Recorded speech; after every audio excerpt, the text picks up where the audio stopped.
Assalamualaikum warahmatullahi wabarakatuh.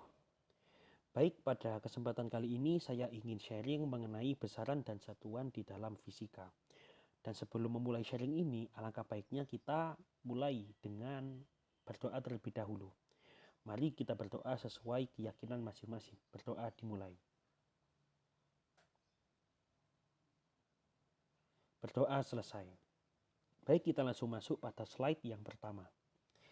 Ya, yang pertama ini berisi pengenalan tentang besaran dan satuan. Ya, pasti adik-adik di sini nggak asing kan dengan istilah panjang, lebar, suhu, luas, volume, kilometer, sentimeter, kilogram, ons, liter. Ya, jelasnya nggak asing dong. Pasti sering kali adik-adik dengar dalam kehidupan sehari-hari.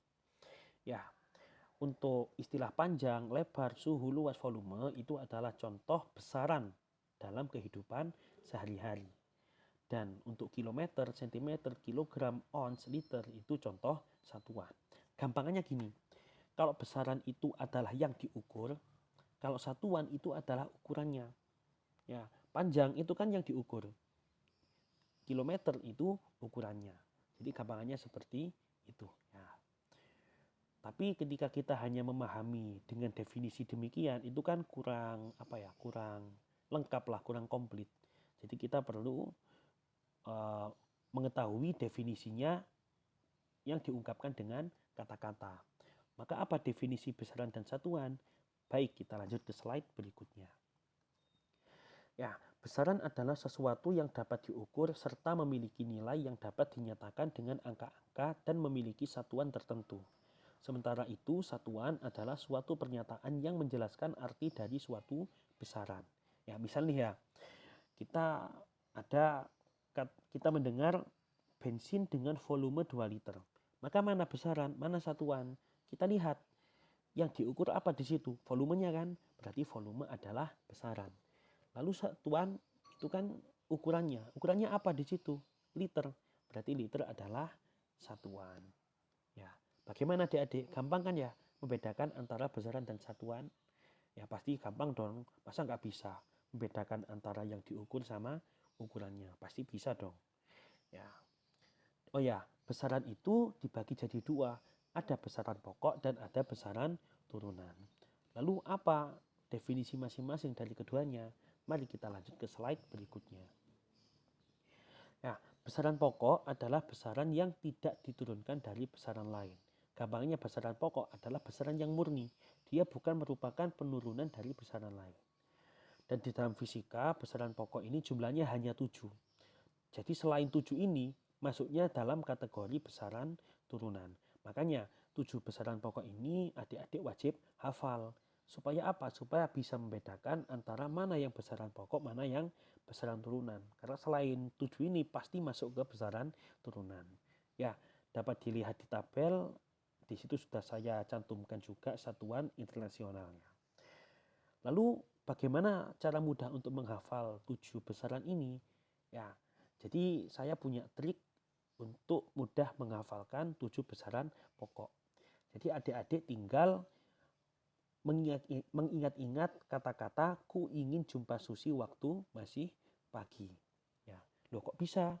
Ya, ku itu mewakili kuat arus listrik, ingin mewakili intensitas cahaya, jumpa mewakili jumlah zat, Susi mewakili suhu, waktu mewakili waktu, masih mewakili masa, dan pagi mewakili panjang. Ya, jadi tinggal dihafal aja. Ku ingin jumpa Susi waktu masih pagi. Ya, tinggal dihafalkan, insya Allah cepat hafal, mudah kan untuk dihafalkan kata-katanya, gak sulit. Ya. Baik, kita masuk ke penjelasan besaran turunan. Ya, untuk membandingkan ya, kan besaran turunan itu lawannya besaran pokok. Jadi supaya kita benar-benar paham perbedaan antara keduanya, kita perlu membandingkan antara keduanya. Jadi besaran turunan adalah besaran yang satuannya diturunkan dari besaran pokok. Kalau tadi kan telah disebutkan kalau besaran pokok itu besaran yang tidak diturunkan dari besaran lain. Jadi besaran yang murni.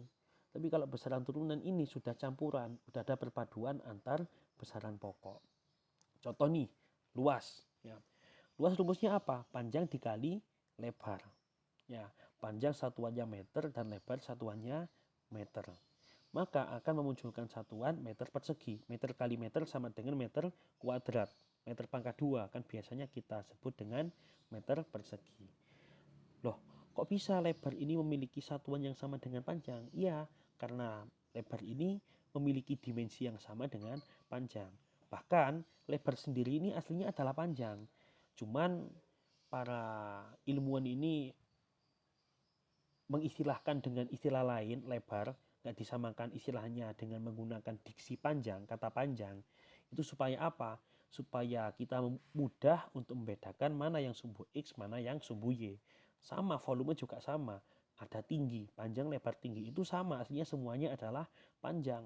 Ya, cuman untuk membedakan antara sumbu X, Y, dan Z, di situ menggunakan istilah lebar dan tinggi untuk membedakan. Makanya satuannya pun meter kubik, meter pangkat 3. Karena apa? Panjang kali lebar kali tinggi sama dengan panjang dikalikan panjang sama dengan meter kali meter kali meter sama dengan meter pangkat 3 sama dengan meter kubik. Ya, kecepatan pun sama.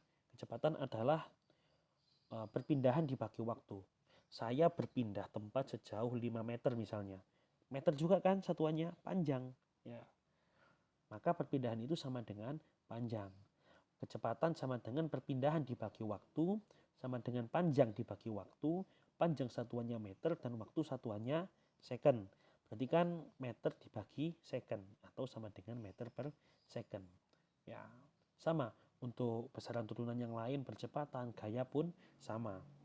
Cuman untuk gaya ini kan massa dikalikan percepatan sama dengan kilogram dikalikan meter per sekon kuadrat sama dengan kilogram meter per sekon kuadrat. Tapi biasanya gaya ini satuannya menggunakan satuan Newton. Karena yang merumuskan persamaan gaya sama dengan massa dikali percepatan adalah Sir Isaac Newton. Nanti ketika kita belajar hukum Newton akan tahu nanti ya. Itu namanya hukum 2 Newton. Makanya Newton itu artinya sama dengan kilogram meter per sekon kuadrat. Jadi ketika ada gaya dengan besar 1 Newton, itu maksudnya adalah gaya yang besarnya 1 kg meter per sekon kuadrat. Ya, jadi adik-adik di sini saya rasa sudah paham ya cara menurunkan satuan dari besaran turunan. Jadi tinggal satuan-satuan yang ada itu dikalikan atau dibagikan sesuai operasinya. Nah, ini saya punya kuis, ada 4 besaran turunan yang belum diketahui satuannya tapi sudah diketahui rumusnya. Di sini tugasnya adik-adik silakan mencari satuan dari besaran-besaran turunan tersebut.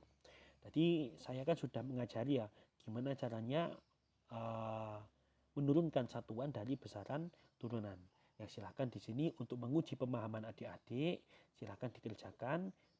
Untuk satuannya ditulis di tabel yang kosong tersebut. Insya Allah mudah. Ya, demikian sharing dari saya. Atas kurang lebihnya saya ucapkan mohon maaf. Dan karena tadi kita mengawali sharing ini dengan berdoa, maka alangkah baiknya kita juga menutup sharing ini juga dengan berdoa pula.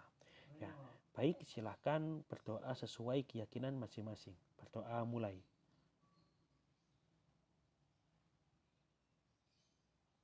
Berdoa selesai. Baik, atas perhatiannya saya ucapkan terima kasih. Wassalamualaikum warahmatullahi wabarakatuh.